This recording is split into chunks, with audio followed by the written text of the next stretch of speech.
Through the Gates of Good, 1903, O Christ and Conduct, by James Allen. Introduction.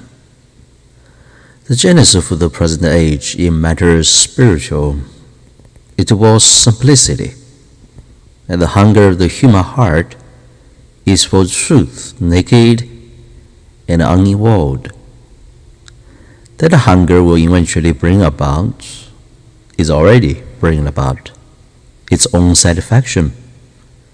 And here and there are men and women who, passing through the gateway of self-conquest, are entering into possession of the transcendent righteousness.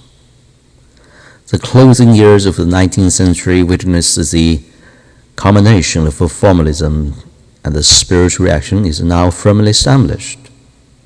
Already, the end of all faiths, the beginning of the new, is discernible to all who have removed from their mental vision somewhat the textual dust of dying craze, it having penetrated, however faintly, the sublime region of truth which is discoverable only by practice, and which is made manifest by pure thoughts and holy deeds. The universal decay of effete religious systems, which the world is witnessing today, is a matter for rejoicing.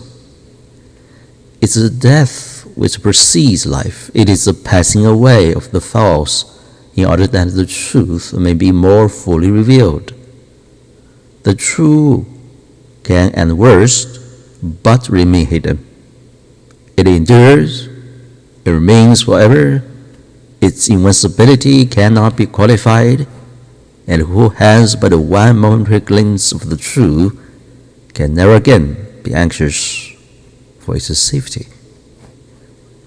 That about which men are anxious to is a false, which is a mistake for the true, and this, in spite of all their anxiety, must fade away at last.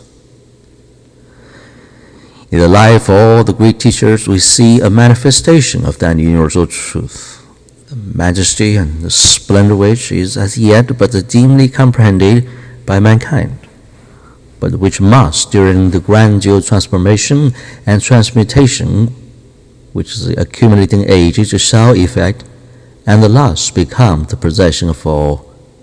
That truth, as manifested by the teachers, was written by them, as it only can be written, in thoughts, deeds, the loftiest moral excellency which have been permanently impressed upon the mind of mankind by their embodiment in perceptual form. Is to the sweet lives and inspiring words of these mighty teachers that the eyes of a hungering and searching world are again being turned, and the light of life is being lighted up, and the world over, in hearts that are ready to attune themselves to the eternal sound of love and peace. What the religions have failed to do, religion will accomplish. What the priest has obscured, the spirit of truth in the heart of man will make plain. And the world now finding spiritual healing and refreshment in turning away from traditional and historic accretions and going back to the pure fountain of truth as revealed to them so simply, clearly, and beautifully by the blameless teachers, and which had its inexhaustible spring within themselves. To aid men and women, more particularly those in Christian countries, more speedily to find this abiding truth. These articles, setting forth the life of the precepts of Jesus, were written. Formalism and the self were heavy burdens to carry. In directing the minds of man to blamelessness of conduct and purity of heart, I know I can leave the result with the supreme law.